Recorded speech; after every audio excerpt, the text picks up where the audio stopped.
Bellibolt may be slow, but every hit it takes is an opportunity to strike back. Its ability, Electromorphosis, powers up its electric moves whenever it's attacked. I'm glad I didn't mess up that word.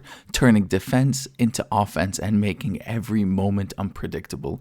With 109 HP and 103 special attack, which is pretty respectable, it's durable enough to stay in the fight and powerful enough to punish any opponent. With Parabolic Charge, it recovers its health while dealing damage, keeping it in the battle longer, while Muddy Water covers those types that try to resist electricity, except grass. What's up everyone, and welcome back to another video. Truth be told, I started this anticipating that I can use Entei to try and get something going. I've been really trying to use Entei, and surprisingly, it's extremely difficult because other than what you see over here, Entei landing a Sacred Fire and getting a burn, which is amazing, we miss Sacred Fire so often.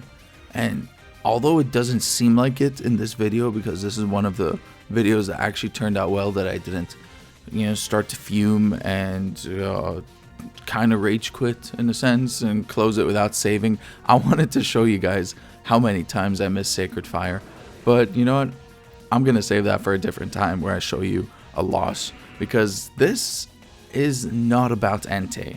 This over here, as you can tell from the intro, is about Bellibolt, but we didn't get to that yet, so I thought I'd show a little Gengar knocking out the Garchomp, landing on staying alive on Sash. I thought I'd give Gengar a Sash just so that it has that ability to be able to live on one hit and dish out something strong. I was trying something with a physical Gengar, but over here we see the real power of that Scizor. Look at that. Probably Choice Banded U-turn did more than half, but our Volt Switch damages Gardevoir so much, and with its Trace ability, I figured there's absolutely no way it has an electric move, and it Mega Evolves and uses an electric move. I was so shocked, first off, that we lived that, because it was charged with Electromorphosis, which is crazy because no Pokemon has that ability other than Bellibolt, and now that this Gardevoir used Trace, it actually had that ability, which was actually kind of cool before it Mega Evolves. There we get knocked out by that Scizor. It's Choice Banded, so we know that it can hit pretty hard. But this over here, when we came across the Ceruledge, I didn't anticipate it going for a bulk up. As soon as it did that, I know I hit Earthquake. I was kind of scared because I thought it would have a weakness policy, and if it did, that Rhyperior would be completely gone, and we would be in some serious trouble right there. Now this team I built around is kind of trash. It's so bad. I struggled so much using this Cradily and this Gengar. I can't even explain how difficult it is to use those Pokemon, but we're not here to talk about them. We're here to talk about Bellibolt. Look at that damage. It was at 68% with Parabolic Charge, which is 65 base power before its stab boost, and I figured the best case scenario, since it's really not going to do anything with a Bullet Punch, I might as well just slack off, get some health back for when that Milotic comes in. I know that it has some shenanigans sometimes that could really hurt us. Even though we do have the type advantage over Milotic, we never really know what it can do. It does have Dragon Tail, it can get us out of there, and I did not expect to be faster than this Milotic, because obviously we have Sticky Webs, but that exactly shows you that I can't just hit this Milotic and expect it to not do anything back at me. It has Mirror Coat, and when we get hit with a move, we do significant damage, as we saw, and Mirror Coat ends up hurting us so much. And now we have to play around this. Do I hit this Milotic? What do I do over here? So what I thought to do in this situation is hit it with a Muddy Water so I can lower its accuracy. I don't know if Mirror Coat can miss, but I guess we'll try and play around it to figure it out. But the best case I thought over here, heal up so that we're at full, and then start throwing Parabolic Charges out just so that we can do as much damage as we can. And oh my, am I so glad that it did not go for a Mirror Coat over there, because we would have lost immediately. That would have knocked me out, and there's absolutely no way my Cradily would have done anything. Moving on to a second battle, we come across someone that actually played so well. They have a team that I really struggled against. There's a lot of threats on there, and coming off what I have, it seems like it's going to be a really, really difficult challenge. Now, every time we see that Alolan Ninetales, we know what it's going to do. It's going to set up its Blizzard. It's going to put its Aurora Veil 99% of the time, and they're going to do some. They're going to try and be really annoying. I don't know what I was thinking of getting Jumpluff in. I thought it would try to hit me with an Earth Power or something, so I went in there, but it ends up using a Blizzard and taking it out immediately. Funny enough, this Entei actually survived an Earth Power from Kyurem, which is really impressive, or as they call it, this Baxcalibur at home. I don't know, I guess they call it a second grade Baxcalibur for some reason, a special Baxcalibur, I don't know. But I figured Primarina would be a great option over here because I know that it has a lot of coverage for that Kyurem. But obviously it's going to try and bring in some things over here, so I figured if it stays in, imagining me trying to predict its prediction, I went for a Draining Kiss, that didn't work. So next I go for the Hyper Voice, which ends up being water because of Primarina's ability, fully anticipating that this Iron Moth or Mega Volcarona is going to take us out. And this is where I thought I could make use of its really low defensive stat and bring Entei in for the extreme speed. Again, trying to find a way to use Entei doesn't work out very well. Best case scenario, I think, whatever.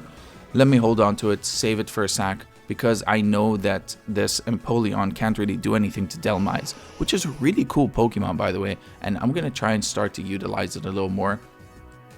I don't want this Vanilla Ice coming in and setting up an Aurora Veil time and time again. I was hoping to be able to knock it out with my ability Steelworker, but that didn't end up coming out. So it did so much damage, which is really good. Most likely it's going to come out one more time to set up an Aurora Veil. Hopefully we'll have deteriorated their team enough at the time so that it's not really going to matter. But this is where I thought I could try and start breaking things. I set up a Swords Dance, Rapid Spin.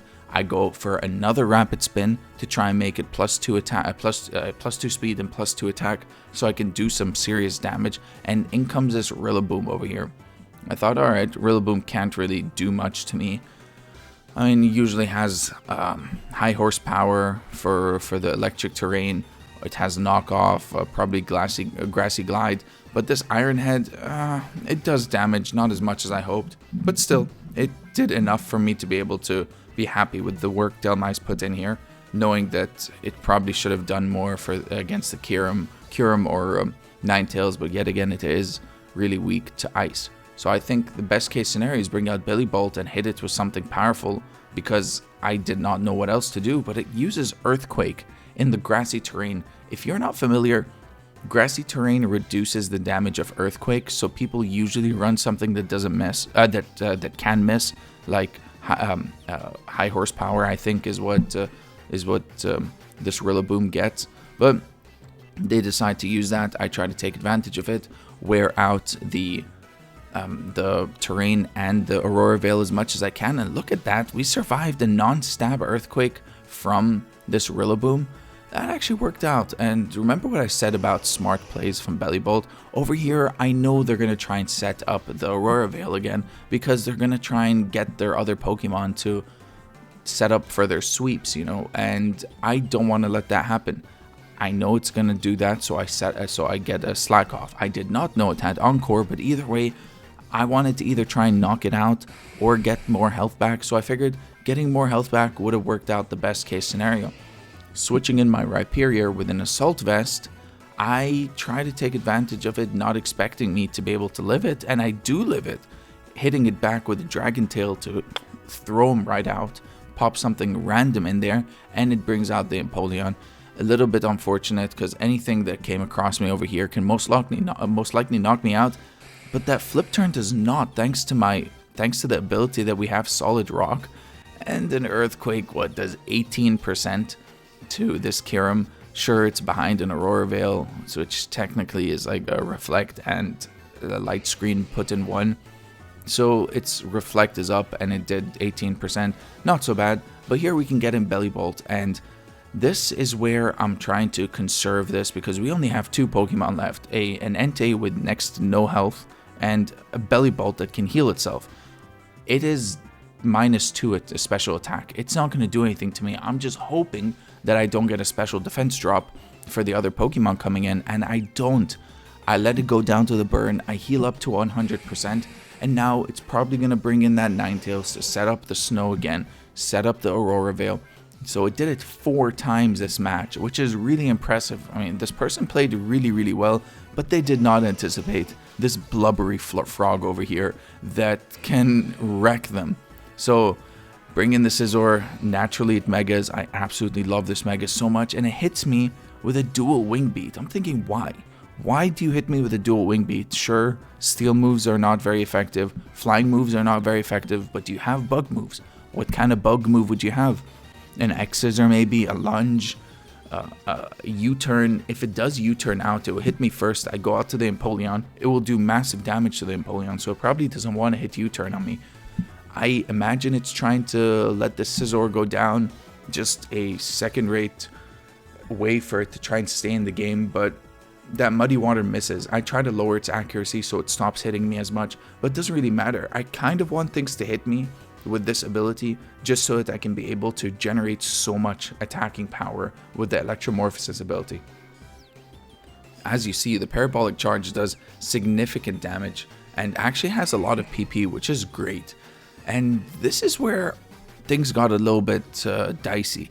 I did not expect this Empoleon to start living hits. They do a really smart play by throwing in the Stealth Rocks, because now I cannot bring in my Entei, and that is a very, very important thing, because I can outspeed the Scizor with Entei and hit it with the Sacred Fire if that would land.